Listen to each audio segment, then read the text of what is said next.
Meus irmãos, a paz do Senhor Jesus Cristo, presbítero Gerson mais uma vez, com mais uma lição da EBD, Escola Bíblica Dominical, lição para 26 de janeiro de 2023. O tema da nossa lição é Deus é triuno, ou seja, nós vamos estudar a Trindade Santa, Deus Pai, Deus Filho e Deus Espírito Santo.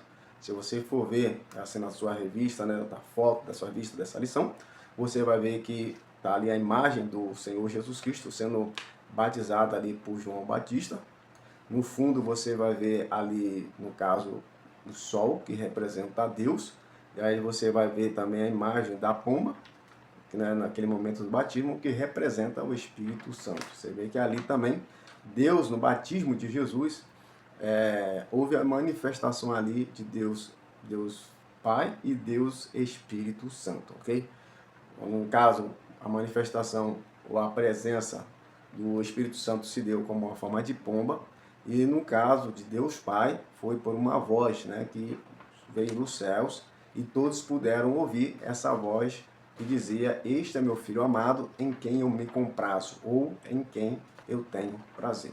Então você vai ver que essa questão da Trindade Santa, né, esse tema, na verdade, o que acontece? É bom que você já tenha claro na sua mente que essa palavra Trindade você não vai, ok? Você não vai ouvir, você não vai, ou melhor, ler ou ter escrito em nenhuma passagem bíblica, ok? É uma terminologia que foi desenvolvida e criada pelos estudiosos, ok?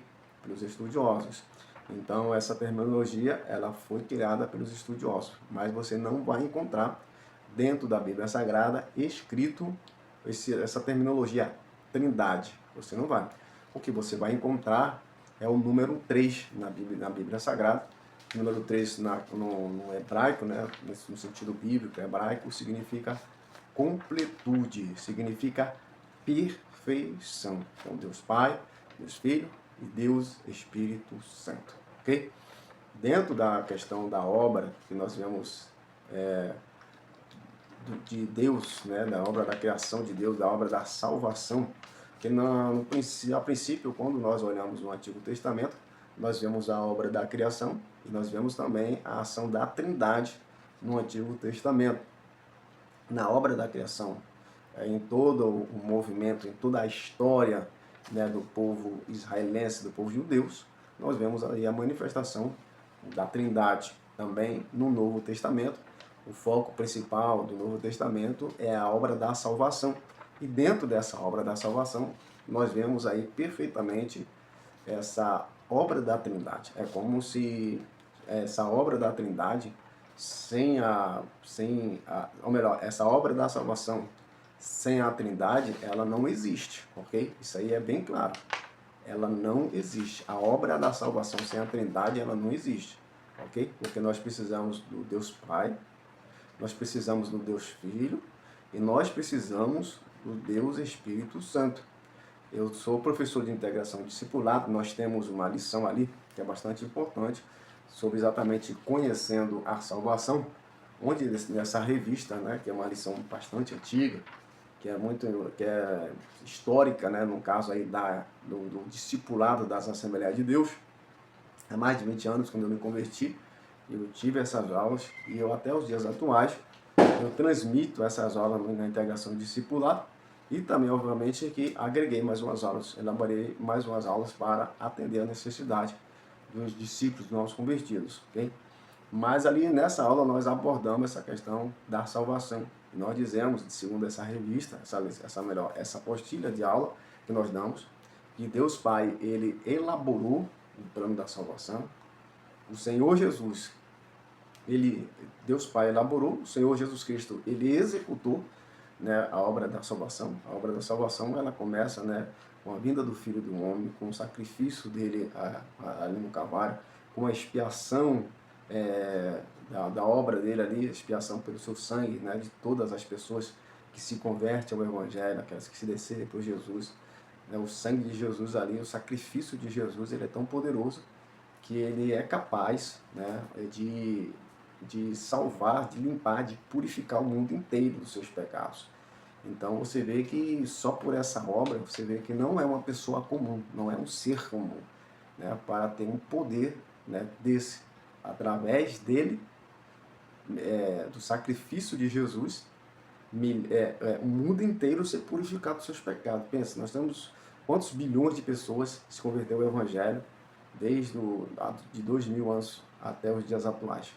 Todas as pessoas que se convertem ao Evangelho, ela é purificada dos seus pecados através do sacrifício do Senhor Jesus. Então, assim, como que esse que não vai ser um Deus, né? Para ter um sacrifício de tamanho poder, né? De alcance mundial, com uma obra de expiação de alcance mundial, se não for por uma divindade, por algo, né, tão poderoso, tem que ser algo de um valor, né, dimensal para alcançar toda a população do mundo.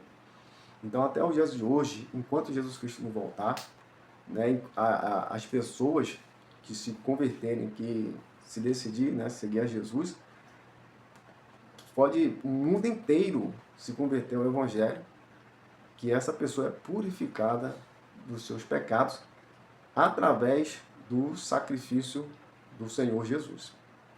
Então Deus Pai elaborou o plano, o Senhor Jesus Cristo executou o plano, e o Espírito Santo, ele é que continua o trabalho da salvação, o trabalho da obra da salvação, desde que ele ascendeu aos céus, até os dias de hoje e até ele voltar.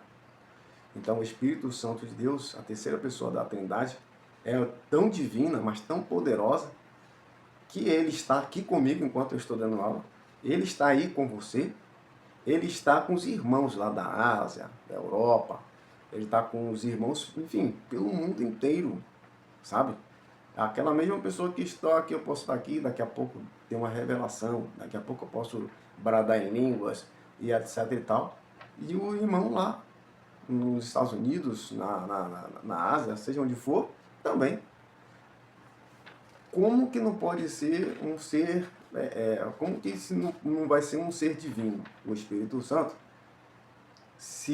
Como que uma pessoa, se ele não tivesse esse poder, essa divindade, né, equivalente ao Deus Pai, como que ele poderia alcançar milhões de corações, milhões ou bilhões de pessoas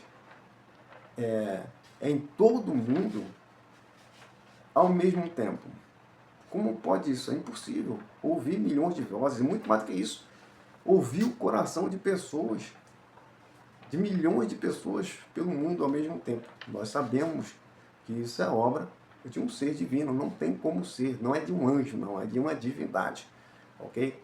E nós sabemos porque que ele trabalha em nossos corações, ele revela os corações dos homens, porque nós vemos os seus sinais, nós vemos as suas maravilhas. Eu não posso contar aqui, obviamente, que isso não é para a gente estar aqui na Escola Bíblica Dominical, não é para ficar contando histórias, né? Mas eu creio que, assim como eu, certamente você que está aí tem muitas histórias, tem muitos acontecimentos que nós que somos assembleianos, nós temos uma característica em comum, né? Vivemos o sobrenatural de Deus, né? Nós conhecemos o sobrenatural de Deus. E esse sobrenatural de Deus que ocorre em nossas vidas, isso é muito importante, justamente para, claro, testificar ainda mais de que as Escrituras é a verdade, okay? De que Deus, o Espírito Santo, você não vê, tipo assim, eu estudei toda a lição, realmente não tem como haver uma ligação direta das Escrituras dizendo que o Espírito Santo é Deus. Nós vemos mais diretamente algumas passagens bíblicas demonstrando que Jesus Cristo é Deus, mais diretamente. Mas obviamente que pelo poder, pela dimensão, pelo alcance, pelas atribuições do Espírito Santo de Deus, obviamente que a gente entendemos que ele é um Deus, que ele não é uma força, ele não é simplesmente um servo, né, do Deus Todo-Poderoso que está atuando nesse planeta, ok? Então nós cremos realmente no poder do Espírito Santo e acreditamos perfeitamente nessa Trindade Santa. Lembrando que o Espírito Santo, ele não tem forma de pomba, né? Nós vemos aí nessa imagem, forma de pomba. essa foi uma forma, a teofonia, uma forma que a divindade se apareceu para aquele momento ali, porque a gente sabe que de uma forma universal, o pombo, ou até divina, né? Ele simboliza paz, simboliza amor, e nós, até por essa questão aí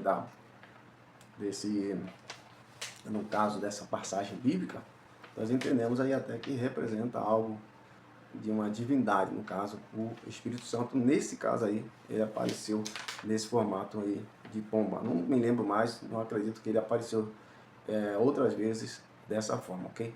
Então, somente aí nós temos, então, aí Deus Pai, Deus Filho e Deus Espírito Santo. Para mim, não há sombra de dúvida nessa trindade. Como eu coloquei duas bases aqui que que o Espírito Santo de Deus me iluminou, não está é algo a mais para você acrescentar na sua aula. Essa questão, para embasar mais essa questão da divindade de Jesus, você ter o tamanho da dimensão, né, desse poder, desse sacrifício de Jesus, de alcance universal. Então não havia nenhum outro homem, não tinha como um ser humano se sacrificar ou se entregar, nem que ele quisesse, nem que ele se doasse, o ser humano, eu me doasse, você se doasse, qualquer uma pessoa se doasse, em sacrifício de alguém, nem ia limpar o pecado. Imagina, se nós morrêssemos para substituir o pecado de outras pessoas, ou de uma pessoa, se entregasse a Deus, vamos morrer para que fulano de tal, para que minha mãe seja perdoada dos pecados. Isso não existe, não tem como. Somente, e não teria nem como morrer para substituir o pecado de uma pessoa, para que o pecado de uma pessoa fosse perdoado, morrer no lugar de alguém. Ok? Agora, Jesus Cristo, ele não só tem esse poder, só não teve esse poder de morrer, não somente teve o poder de morrer em prol de uma pessoa, mas como bilhões de pessoas em todo o planeta. O mais terrível pecador. A pessoa pode estar em qualquer tipo de religião, ter feito a maldade que fizer, o sangue de Jesus, ele é tão poderoso, mas tão poderoso, que ele limpa a pessoa dos seus pecados. Uma vez que a pessoa, ela realmente se entregue a Jesus de verdade, se entregue a Deus e se arrependa. Aí aquele sacrifício de Jesus, ela se entrega para Jesus, ela está dizendo, eu aceito esse sacrifício, eu aceito a sua oferta, eu me arrependo, eu aceito ser puro, ser limpo por esse sacrifício de Jesus. E você instantaneamente é pura. Você instantaneamente, uma vez que se entregue de verdade. Pode as pessoas te acusar, pode pessoas fazer o que quiser, lembrar do seu passado, não adianta. Você foi limpa diante de Deus, você está limpa dos seus pecados, ok? Isso aqui, então, é muito importante. Vamos aqui para ver, no caso, a verdade, o textuário, né? O textuário diz, portanto, ide e ensinai todas as criaturas, todas as nações, batizando em nome do Pai, do Filho e do Espírito Santo. É interessante, como eu falei, essa obra da salvação, uma obra de alcance universal, onde está envolvida essas três pessoas, Deus Pai, Deus Filho e Deus Espírito Santo. Aqui foi separado o texto de ouro, né? Texto áureo. Áureo significa ouro, então texto de ouro. Texto de ouro, ele vai trazer uma passagem bastante importante, Mateus capítulo 28, no versículo 19, onde Jesus ele faz aquela grande comissão e ele manda que os seus discípulos ir por todas as nações, batizando, né? Batizando, você vai batizando. Batizando em nome do Pai, do Filho e do Espírito Santo. Jesus Cristo ensinou como batizar, né? Batizar em nome de quem? Em nome do Pai, em nome do Filho e em nome do Espírito Santo. Você vê que essas três pessoas são tão fundamentais, são tão importantes. E Jesus Cristo mandou essas pessoas, quando fossem ao mundo, né, que se convertessem ao Evangelho, elas fossem batizadas como um símbolo de uma nova aliança, como um símbolo de um arrependimento, como um símbolo de agora deixar a sua vida para trás, todo o seu passado para trás, e passar a viver com Deus. como símbolo de deixar de ser um homem natural para ser um homem espiritual. E fazem parte do reino de Deus a partir do batismo. Então, a partir dessa data tão importante, tão memorável, essa data, ou esse momento em que o homem ele decide fazer uma aliança com Deus, abandonar esse mundo, se tornar uma nova criatura. O batismo, então, é um marco. E esse marco ele deve ser sinalizado por três. Pelo Deus triuno. Deus Pai, batizai em nome do Pai, em nome do Filho, em nome do Espírito Santo. Esses três que significa uma unidade. 3 em 1. É a Trindade Santa. Então você batiza, quando você vai batizar uma pessoa, você não batizaria somente em nome de Jesus, somente em nome do Espírito Santo ou somente em nome de Deus. Você vai, quando você for batizar uma pessoa, eu não tive assim a experiência de batizar alguém ainda em águas, mas já discipulei, não sei se centenas de pessoas, mas foi dezenas de pessoas ao longo desses 20 anos, mais de 20 anos de convertido. E eu trabalho sempre com novos convertidos, né? Ministrando aula para novos convertidos. Então, o batismo é uma experiência, obviamente, grande, importante, tanto para quem está sendo batizado, como para aquelas pessoas que estão batizando. As pessoas que estão batizando estão ali em nome de Jesus, né?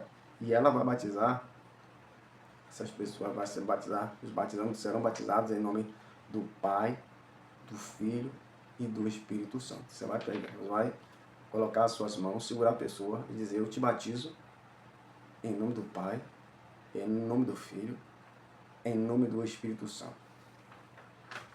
Subiu a pessoa, aquela pessoa, aquele velho homem ficou lá na água.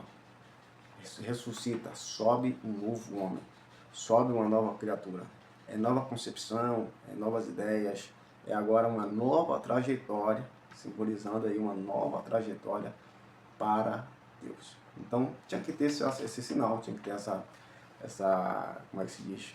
Tinha que ter esse princípio de uma sinalização a partir do momento, um sinal que, então, batismo em água, um sinal, uma declaração ainda. A pessoa se converte ao Evangelho, levanta as mãos, ela aceitou Jesus, é uma declaração, obviamente, importante, oficial, mas o batismo em água é a consagração, é o momento em que você se torna parte da igreja.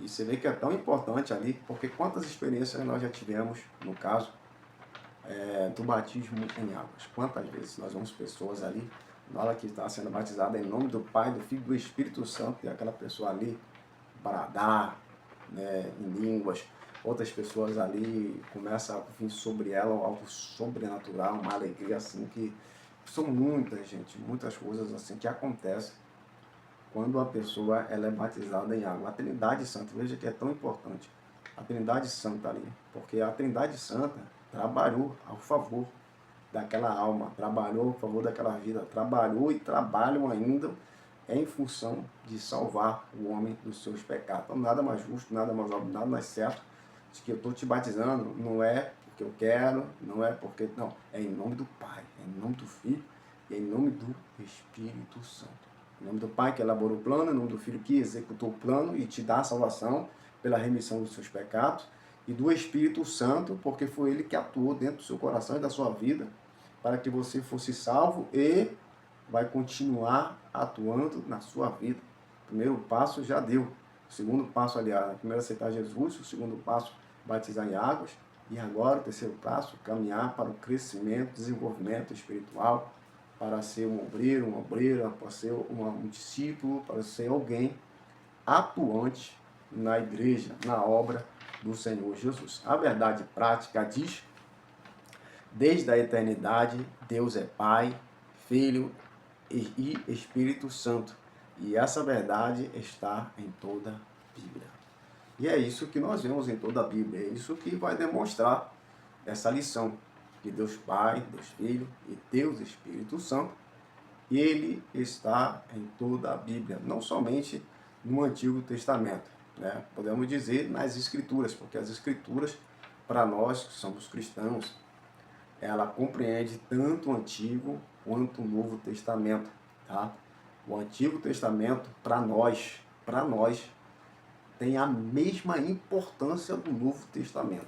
Porque nós devemos ler, nós devemos estudar, nós devemos analisar o Novo Testamento, mas o Antigo Testamento não, o Novo Testamento não existe sem o Velho Testamento. Não existiria sem o Velho Testamento. Então, para nós o Novo Testamento e o Antigo Testamento tem um valor único. É o mesmo valor, tanto do Antigo como do Novo.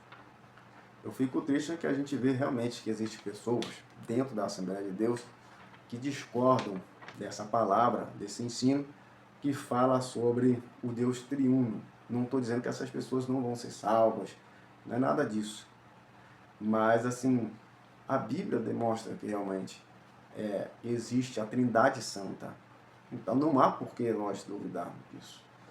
Mas existem pessoas que têm essa dúvida, ou melhor, nem dúvida, que realmente não acredita e até ensinam para os outros e falam que Jesus não é Deus, ok? Existe até um ramo muito forte aí, né, do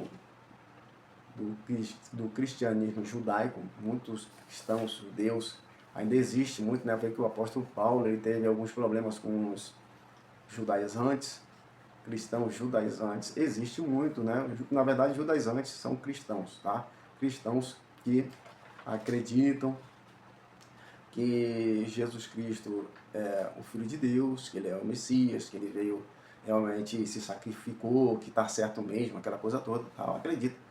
Mas acredita que tem que... Mas esses judaizantes, como existe até hoje, eles acreditam que você tem que seguir a lei de Moisés, você tem que se circuncidar, seguir coisas que você vê que até os apóstolos, né, eles foram contra o que os judaizantes daquela época quis impor à igreja, mas infelizmente no judaizantes não terminou. Respeito os judaizantes, me preocupo com eles. Engraçado também, né, que a minha preocupação se preocupa conosco porque eles acham que a gente está errado. Mas enfim, a Trindade Santa ela está realmente notória. Para mim ela está notória, para nós ela está notória. E existem várias passagens, como está escrito aqui, até mesmo dentro dessa lição, algumas expressões que sinalizam a Trindade. Você vai ver isso na primeira expressão que sinaliza, né, a presença da Trindade, ou seja, em Gênesis 1, versículo 26, Deus vai falar, e façamos o homem. É uma expressão que está nessa, façamos, ou seja, não está no singular. Deus não falou assim, ó, eu faço o homem. Ele falou, façamos o homem conforme a nossa imagem e semelhança. Okay? Então, nós sabemos que nós fomos feitos conforme a imagem e a semelhança de Deus, como diz o texto. Só que diz o texto que Deus está falando que façamos. Ok? Então, quando ele está falando assim, façamos, isso significa que ele não estava sozinho. Então, por que não, se era somente Deus ali, somente, né, não existia outro, então ele falaria assim, ó, eu faço Deus, não façamos, ok? Então, está escrito, não tem como mudar essa questão. Agora, em Gênesis capítulo 3, versículo 22 também, aqui você vai dizer assim, ó, e o Senhor disse, eia, desçamos e confundamos ali a sua língua. Ou melhor dizendo, essa expressão aqui está em Gênesis capítulo 6, versículo 11, onde os homens ali, eles estavam, né, no caso, fala da Torre de Babel, né, onde os homens, eles fizeram aquela grande torre, ok? Fizeram a torre, chamar a famosa Torre de Babel, e começaram, né, para que não se espalhassem. Eles fizeram ali, se você for ler a passagem, vai demonstrar que eles resolveram fazer a torre para que não se espalhasse. Eles faziam a torre, quando eles estivessem ao longe, sei lá, 1 quilômetro de distância, eles teriam como se fosse um farol, né? E aquela torre, eles poderiam voltar para o seu local de origem. Isso estava contradizendo a vontade de Deus. Por quê? Porque a vontade de Deus é que o homem se espalhasse por toda a terra. Então, quando o homem ele faz aquela torre, ele tinha esse propósito, ok? De se manter unido ali, de não se espalhar na terra. E Deus, ele vai... Aí Deus diz essa palavra, né? Eia, desçamos e confundamos a sua língua. Ou seja, aí você vê a confusão, né, de Babel, lá na Torre de Babel, onde Deus, ele ali começa a dar... O homem falava uma só língua, era uma só língua. E dali, diz o texto, que deu origem às várias línguas que o homem tem. Gente, isso foi de muita sabedoria, sabia? A ciência, ela já comprova, a ciência já comprova que o homem, ele veio de uma única mulher. Você já deve ter ouvido falar, ou talvez você já tenha lido, sobre a Eva mitocondrial. Essa Eva mitocondrial, desculpa, a Eva mitocondrial. Que vem, e no caso, os cientistas, eles comprovam que as mulheres de todo o mundo, elas têm um DNA, que as mulheres têm isso, elas têm um DNA que é transmitido a todas no mundo. Então a mulher, ela, esse DNA, o DNA chamado Eva mitocondrial, tem um DNA mitocondrial, esse DNA ele é transmitido para todas as mulheres. E é só transmitido de mulher para os seus filhos e para as suas filhas. Então o que acontece? Foi feita uma pesquisa e foi comprovado, foi achado esse crânio, né? Se eu não estou enganado, foi um crânio que foi achado. E colocaram o nome desse crânio Eva. E eles acharam esse DNA, e eles colocaram o nome. E esse DNA que foi encontrado nessa Eva, ou nesse crânio, eles botaram o nome de Eva, mitocondrial, eles descobriram que esse DNA existe em todas as mulheres do mundo inteiro.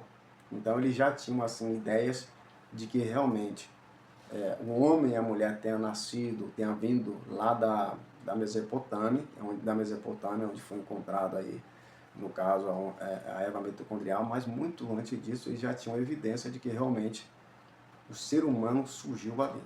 Então nós temos várias evidências científicas de que o homem surgiu de uma pessoa, de que realmente a Bíblia sugere, diz, deixa claro na verdade, que o homem ele nasceu ali na Mesopotâmia. Isso já foi comprovado, já está comprovado pela ciência. Está comprovado pela ciência também que é toda a humanidade, nós somos todos irmãos. É escuro, é negro, é preto, é branco, é azul, mulato, índio, não importa.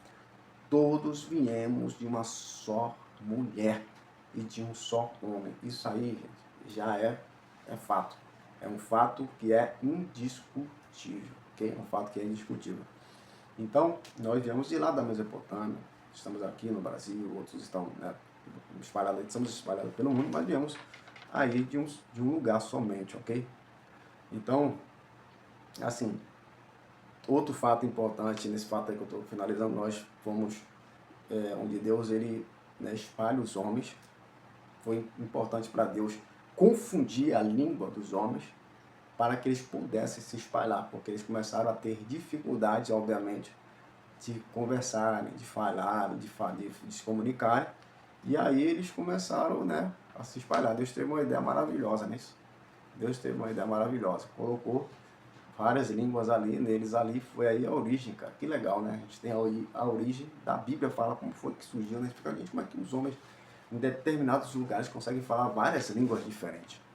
Tá aí, veio lá desse período, desse episódio aí, que foi necessário. Se você pesquisar, tenho certeza que você vai encontrar subsídios para comprovar o quanto é importante essa questão dos homens falar diversos idiomas para que se eles espalhassem, né, pelo mundo inteiro, ok? Então, outra passagem importante, que é legal, que é citado aqui, no caso, Gênesis 2, ou melhor, Gênesis capítulo 3, versículo, Gênesis capítulo 3, no caso, e versículo 22. Aqui eu vou procurar aqui onde que está essa passagem, segura só um momento. Vamos lá, achei. Diz assim, Gênesis capítulo 3, versículo 22. E disse o Senhor, eis que o homem é como um de nós. Essa passagem fala, capítulo 3, diz respeito ao momento, ou melhor, aquele episódio em que Adão e Eva pecaram. Então, quando eles pecaram, a gente sabe que os olhos deles se abriram, começaram a perder a inocência, e eles perceberam que, no caso, estavam nus. E muito mais do que isso, né, gente? Muito mais do que isso, óbvio. Tanto que Deus vai dizer, ele agora é como um de nós, tendo a ciência, o conhecimento do bem e do mal. Então ele falou assim, mas a questão aqui é essa, disse, eis que o homem é como um de nós. Ele não falou, é como se ele estivesse conversando, não é isso? Eis que o homem é como um de nós. Ele é como um de nós. Ok? Deus não falou assim, eis que o homem é como eu. Não, ele vai falar assim, e eis que o homem é como nós. Ou seja, muito mais, né, de que falar que é ele mesmo, ele vai dizer que é como nós. Ou seja, mais uma vez, esse nós aí está no plural, está testificando de que Deus, ele é um Deus trino, ok? Um Deus triuno, ok? Essas três passagens é muito importante. Eu quero que você guarde, ok? Gênesis, eu já guardei, ok? Gênesis, capítulo 1, versículo 26, onde Deus ele fala, façamos o homem conforme a nossa imagem e semelhança. Aí Gênesis, capítulo 3, versículo 22, onde o Senhor vai dizer, eis que o homem é como um de nós. Também Gênesis, no capítulo 6, no versículo 11, onde o Senhor vai dizer, desçamos e confundamos ali a língua dos homens, ok? Então, essas três passagens bíblicas são muito importantes, porque são as que mais se enfatiza, né? Que mais enfatizamos para realmente comprovar, né, no caso aqui, que Deus é um Deus triuno, ok? Deus é um Deus triuno. Então, para comprovar no caso aqui, a Trindade Santa. O subtópico 1 diz, como a Bíblia apresenta a Santíssima Trindade. Então, isso aí é que você vai apresentar para os seus alunos. Você vai dizer para os seus alunos como que a Bíblia ela apresenta a Santíssima Trindade. Como que ela apresenta? Primeiro, ela vai apresentar, no caso, o Deus de Israel, o Deus dos judeus. Ele vai dizer aqui que o Deus dos judeus é o mesmo Deus do povo cristão. O mesmo Deus do Antigo Testamento é o Deus do Novo Testamento, ok? Não mudou nada. Na verdade, a Bíblia do Antigo Testamento, obviamente, sempre mostrou essa trindade. Sempre trabalhou com essa trindade. Tivemos, como nós vimos agora. Então não mudou nada. Deus, desde a antiga aliança, ok? É um Deus triuno. É um Deus onde tem ali Deus Pai, Deus Filho e Deus Espírito Santo. Podemos, obviamente, que talvez aqui até pelo fato das versões, né, das passagens bíblicas de Gênesis capítulo 1, versículo 26, Gênesis 3, 22 e também 6, versículo 11. Essas passagens bíblicas já demonstram isso, ok? Já demonstra essa trindade, ou seja, Deus Pai, Deus Filho. Você vai ver que o Deus Filho e Deus Espírito Santo, ele tem o mesmo poder, ele tem a mesma força, ele tem a mesma influência, ele tem a mesma importância de Deus Pai, dentro do Antigo Testamento e também do Novo Testamento, ok? Sempre atuando aí de uma forma, só que a gente sabe que os judeus, como até os dias atuais, eles não conseguem enxergar e ver essa trindade que nós conseguimos enxergar, ok? Deus Pai, Deus Filho e Deus, assim, Espírito Santo. Então, o subtópico 2 que nós falamos, a trindade é monoteísta, judaica cristão. A Trindade e o monoteísmo judaico-cristão, no caso, né? Nós somos uma religião monoteísta. Assim como a religião judaica é monoteísta, nós também somos monoteístas. A diferença é que nós cremos que esse Deus, ele subsiste em três pessoas. Deus Pai, Deus Filho e Deus Espírito Santo. É um único Deus em três, ou três em um. Então, é um único Deus. Só existe um Deus, que subsiste em três pessoas. Deus Pai, Deus Filho e Deus Espírito Santo. Como eu já falei aqui, gente, como é que a gente vai observar isso? Ok? Pela dimensão do poder, né? Estou dando outro argumento aqui. Como eu já falei, pela dimensão do poder da expiação do pecado pelo sangue de Jesus. Isso não vai ser um ser, um anjo, uma pessoa normal, comum, que vai se sacrificar. Nem um anjo que se sacrificasse ia ter essa dimensão de salvar o mundo inteiro, ok? O Espírito Santo, pelo seu poder de atuação, sua obra de suma importância na salvação, tanto na salvação foi muito importante. A gente pode citar outras passagens, diversas passagens bíblicas, do Espírito Santo, até quando Jesus, certa vez falaram para Jesus que ele expulsava os demônios pelo Beuzebu, né? Os fariseus acusando Jesus, dizendo que ele expulsava os demônios pelo Beuzebu, ou seja, pelo príncipe dos demônios. E o Senhor Jesus Cristo falou, não, eu expulso os demônios pelo dedo de Deus, ou seja, pelo Espírito Santo. E ele ainda falou mais, qualquer blasfêmia ao homem, qualquer pecado será perdoado. Agora, pecar contra o Espírito Santo de Deus, esse não será perdoado. Esse pecado não será perdoado. Então, para você ver a dimensão da glória, do poder do Espírito Santo de Deus.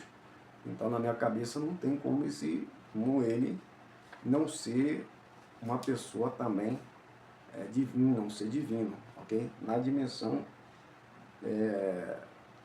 do próprio Deus Pai, ok? Então, isso é muito importante. Então, a Bíblia, ela apresenta a Santíssima Trindade, no caso a Trindade ela se apresenta como um monoteísmo. Ela é monoteísta, sim. Os cristãos somos monoteístas, sim. Deus Pai, Deus Filho e Deus Espírito Santo. Crendo que somos monoteístas, nesse caso, acreditando, obviamente, cremos que Deus é um único Deus, ou seja, monoteísta. Acreditamos, mono, que significa um, né, teísta, que se vem de teu, que significa Deus. Então, monoteísta, um único Deus, que se apresenta em três pessoas. Ok? Então, é isso. Então, assim, como que a Bíblia apresenta, continuando aqui, letra A, cada uma das três pessoas, e ele aqui apresenta um argumento bíblico, cada uma das três pessoas é chamada Deus. Tá aí? Deus Pai, Deus Filho e Deus Espírito Santo. Letra B, cada uma das três pessoas, ela é chamada Senhor. Senhor, com S maiúsculo, né? Senhor como autoridade, Senhor superior. Esse Senhor, o Espírito Santo é Senhor, Deus é Senhor, e o Senhor Jesus é Senhor também. Então, ele se apresenta dessa forma. No caso, o monoteísmo bíblico, o que é o monoteísmo bíblico? O monoteísmo cristão, né, dentro da teologia das Assembleias de Deus. É aquilo que nós já falamos, o monoteísmo bíblico é exatamente isso. Está demonstrando que o monoteísmo, ele é bíblico, e ele, no caso, se apresenta e ele se demonstra a Trindade. O próprio monoteísmo bíblico apresenta a Trindade, ok? Não vou falar as provas que eu já falei aqui, ok? Então ele vai trazer essa expressão, no caso, é interessante você ver essa expressão no hebraico, que é a expressão echad, porque essa expressão echad significa ou único, echad, único. Único Deus que se manifesta em três, único.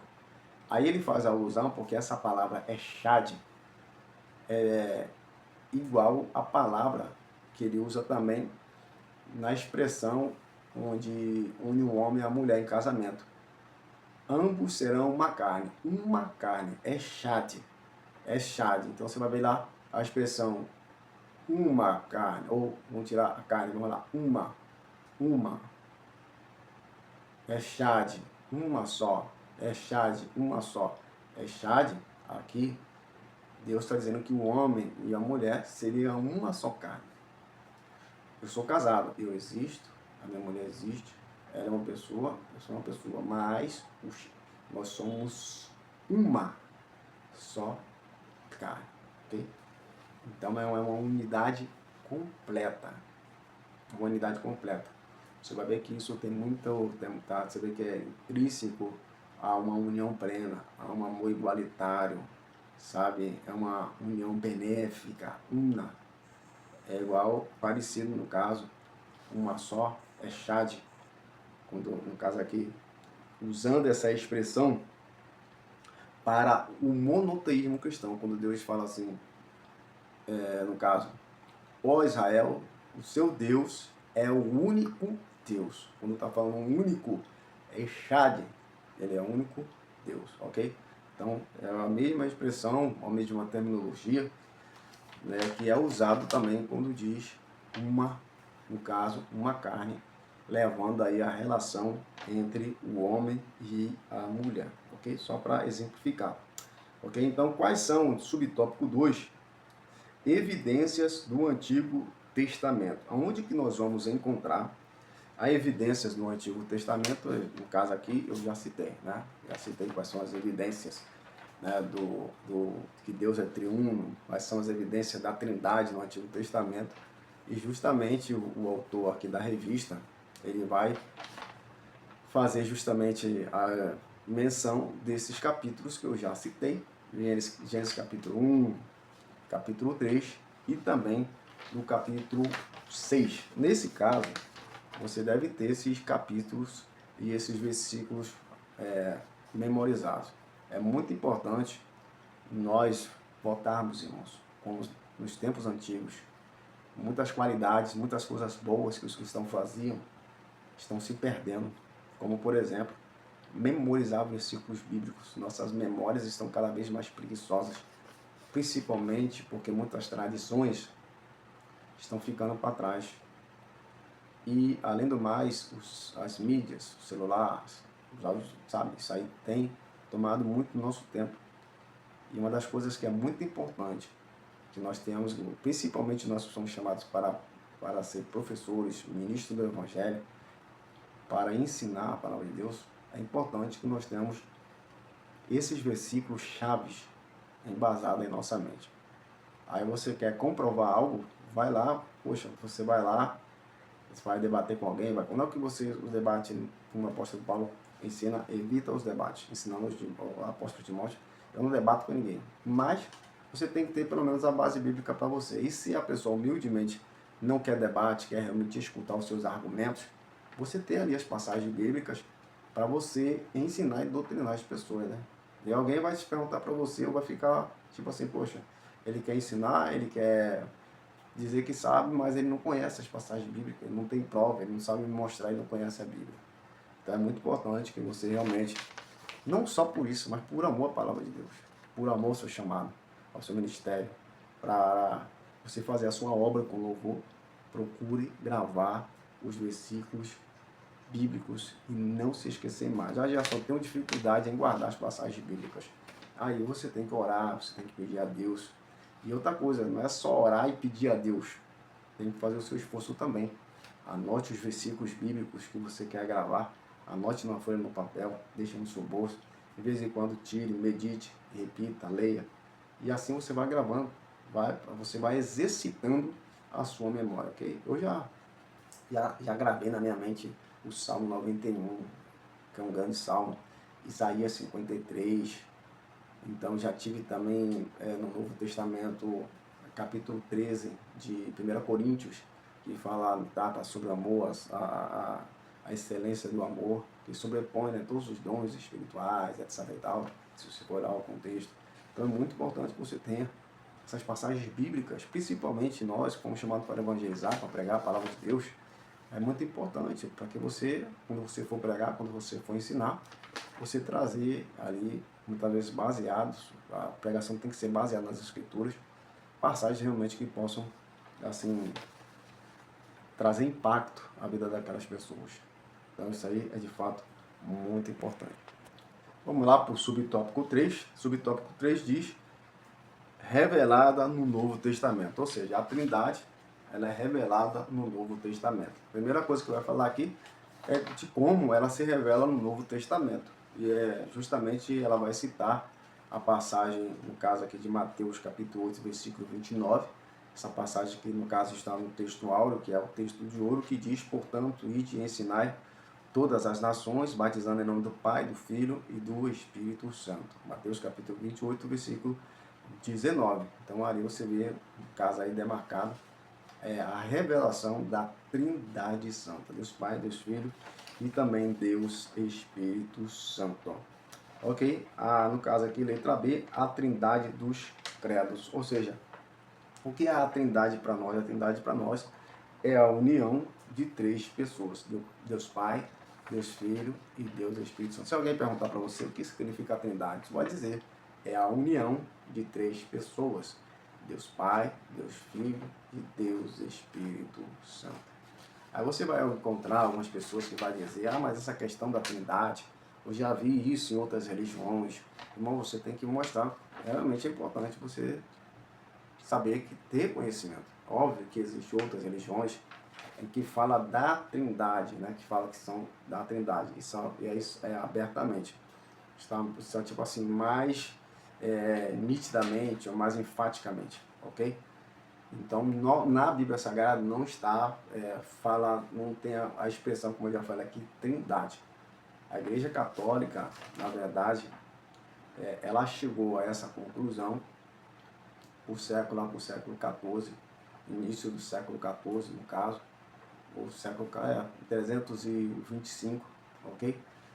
Onde, no caso, o imperador Constantino havia uns debates que não era oficial sobre a divindade de Jesus. E aí, no caso, o imperador da época, Constantino, ele preparou um concílio, se eu não estou enganado, o concílio de Nicéia, que foi, né, a reunião da liderança eclesiástica da época para estudar, para analisar, para debater acerca desse assunto, ok? Desse tema, se Jesus é realmente uma pessoa, uma divindade ou não. Então aí se seguiu oficialmente, por meio da Igreja Católica, nesses concílios, de que realmente Jesus era uma pessoa divina, igual a Deus em unidade, em poder, em tudo, igual a Deus, ou seja, ele era um Deus, ok? Posteriormente e tal, se chegou também à conclusão de que o Espírito Santo de Deus, e o Espírito Santo, no caso, também é Deus, ok? Então nós que somos, no caso, que somos frutos, no caso, do trabalho lá ali de Martinho Lutero, se não estou enganado, por volta do século XIV, século XV, onde ele faz, no caso, aquela revolução na igreja, e ali nascem os protestantes. Alguns ensinos foram refutados e outros não, ok? A questão da Trindade se chegou, né, os protestantes se chegou a esse nível, a essa ideia, a essa concepção de que nisso aí eles estavam certos, porque realmente tinha muitas coisas que a igreja ela estava certa e tantas outras estavam erradas, como acontece até o dia de hoje. Respeitamos as pessoas que são católicas, respeitamos elas nas suas crenças, como nós temos que respeitar uns aos outros, porque nós não temos como enfiar nada na cabeça de ninguém vai conseguir enfiar nada na nossa cabeça. Não é por força nem por violência, como diz a palavra de Deus, é pelo meu espírito. Então tem muitas coisas, obviamente, que nós que somos evangélicos da Igreja Católica, que nós não concordamos, mas nós, obviamente, que nós respeitamos. Nós devemos amar todas as pessoas no mundo inteiro, independente das suas crenças, da sua religião, independente se é da macumba, independentemente se é do espiritismo, independentemente se é da igreja adventista, se é testemunha de Jeová. Nós amamos todas as pessoas, respeitamos a crença dessas pessoas, assim como nós queremos ser respeitados em nossas crenças, ok? Então, nesse caso aqui, a trindade dos credos, no caso que seria, a trindade seria a união de três pessoas, né? Deus Pai, Deus Filho, Deus credos. Quais são os credos? Creio em Deus, creio em Jesus, creio no Espírito Santo. Então, no caso, essa trindade dos credos é justamente você ter Deus Pai, Deus Filho e Deus Espírito Santo, ok? Então isso aqui é muito importante. E eles são iguais em poder, iguais em glória, iguais em majestade e também eternidade, da mesma substância, embora distintos, ok? Deus eles três para nós é um só.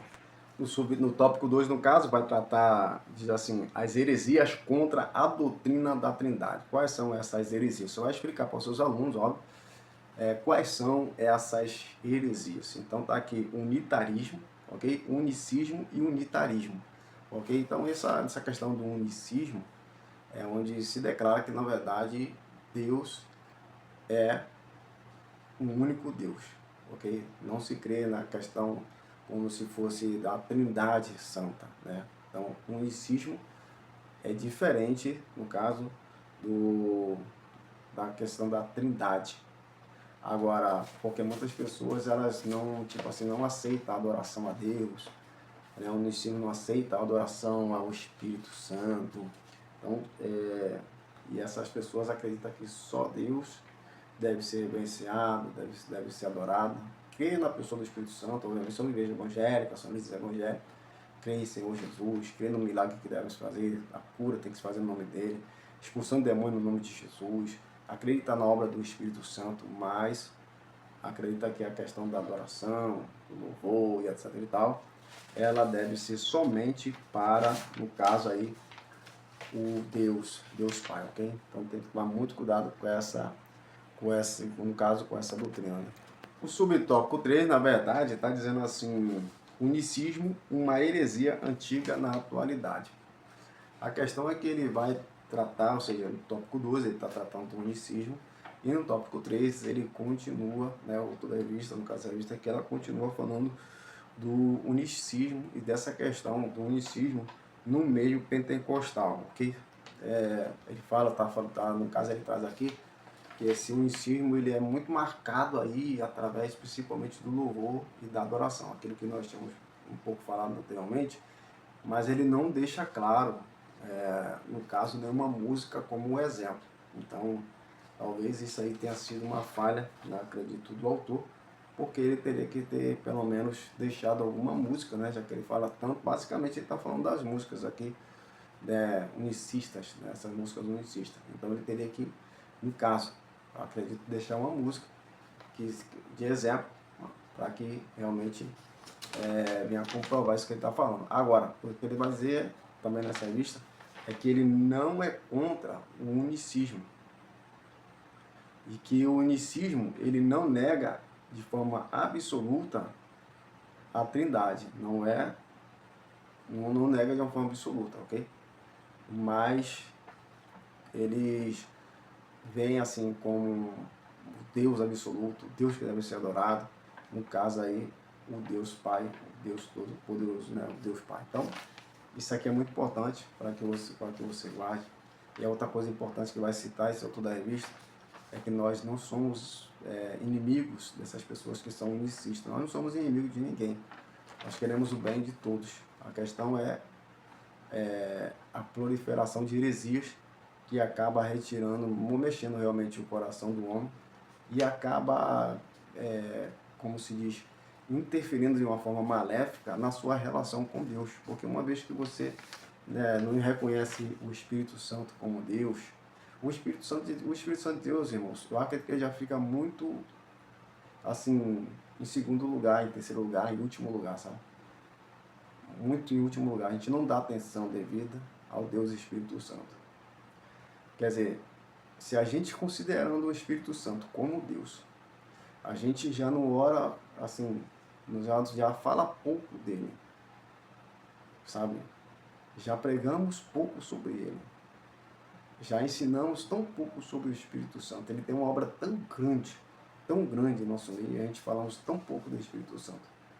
Agora você imagina se a gente não atribuir ele divindade, o que ele é realmente. Então imagina como que vai ser. Então, esse tipo de doutrina, que essas heresias, a gente, assim, é muito complicado, porque isso acaba, se você não atribui às pessoas a honra que elas precisam ter, aos seres, ao Espírito Santo, a Deus, a honra que ele deve ter, o reconhecimento que ele deve ter, isso aí acaba distanciando as pessoas de Deus. E para os líderes, certamente, é um grande pecado, é um grande erro. Se nós não queremos errar, queremos acertar, então façamos a coisa certa. Vamos atribuir realmente e honrar o Espírito Santo e ao Senhor Jesus da mesma forma que nós honramos o Deus Pai. Nós devemos também honrar o Deus Filho e o Deus Espírito Santo. Assim, Deus abençoe, que essa aula de alguma forma possa servir para algum esclarecimento seu, para somar as suas aulas. Que Deus abençoe e até mais e até a próxima, se assim o Senhor Deus nos permitir. Em nome do Senhor Jesus Cristo. Amém.